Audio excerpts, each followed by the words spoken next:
PNP General yata. Banac, earlier you were telling us about an exercise Yes. that the agencies did go through to arrive at some sort of a figure that I think approaches what the Vice President is quoting. Yeah, during one of our discussions in our continuous planning sessions to tackle the illegal drugs problem, we have postulated, we have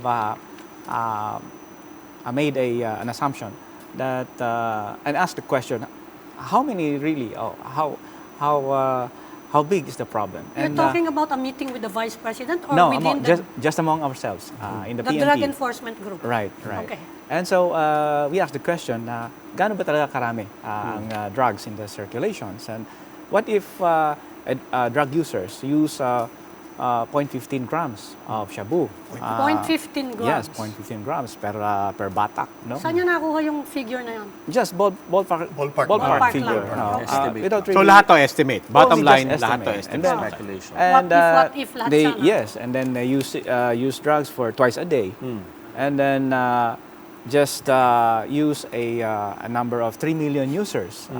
Saan nyo nakuha yung 3 million? Just an estimate again. Estimate pa rin. It's even conservative compared to the estimate of 7.78. PIDEA of 4 to President. 7 So million. yes, it's So we just use a conservative number of compared 3 to- million. Yeah. So granting that yes, drug users, 3 million of them use 0.15 grams of shabu, and Two times then a day. twice a day. So 0.3. we come up with about 450 grams a day, and then multiply it by 7. So that's so we come up with 3.1 tons of shabu in circulation. But that's just an estimate, a wild guess, you know, Okay. just for the purposes of planning Well, and discussion. well, let me qualify sige. that first. No? First of all, it's not a wild guess. We would, di ba? I mean, we would give credit to the agencies that, as you said, it's not a wild guess. It's a reasonable estimation based on actual seizures, actual practice, based on your operations. Not di even ba? on that yet. It's only just about discussing it. Yes, the It problem. really is a wild Yes, guess. but And- what I'm getting to is you go through that exercise not just as operatives but as policymakers, and you go through that exercise. I think the logical discussion. I imagine the meeting going that way. Now, let's assume medyo reasonably naman tayo. We're confident that ballpark figure dyan. But you go through that exercise precisely to measure your actual figures against that estimate, di ba?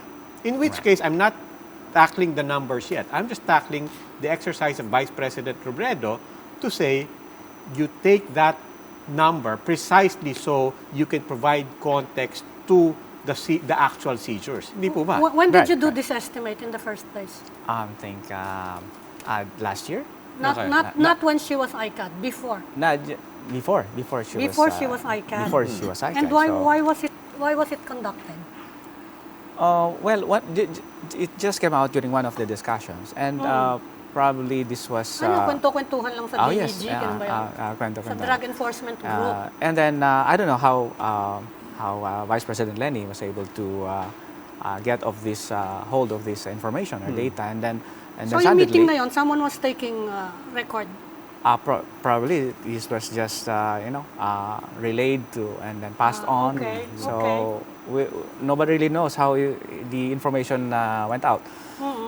And so that is the context of how we came about with a 3.1 Trillion. tons. Tons. No, not Tons. trillion. Tons. Tons. 3.1. That's So 3,000 hindi siya kilograms. trillion. Okay. And maybe that's the Maybe basis of yun the yung Vice President basis. Lenny. No, And she like- came out with the May conclusion. binanggit bang presyo si 3.1 tons? No, we didn't mention any, No price. any amount. Kasi meron tayong pinag-uusapang she just came out with 1.3 Okay, trillion now, pesos. now, like I said, I mean, even in this table, as you said, playing the assumption game, we could arrive at different figures. So we won't get into the figures completely just yet. I'm just asking on the exercise, of if I take actual seizures, it's logical and it is constructive to ask, di ba? Based on actual seizures, kung ito yung assumed natin na supply dyan, it is reasonable and constructive to ask. Therefore, we come down to X percent of what was seized represents X percent of what we assume to be the supply. Diba? It's a fair question. No, but the purpose of the discussion was not to compare the number of seized shabu to the estimate, but the discussion was to project how big the problem is. Okay. And not to compare the number of seizures that we have. So it was never the intention to compare the two because you can never really compare because there's no way of telling how the quantity, the amount of shabu that's in the market. Okay. So nobody can really tell. So that's why we just had a discussion to really have an appreciation how big the problem is. Oh, sige, okay. What is the problem that we're facing? Oh, sige.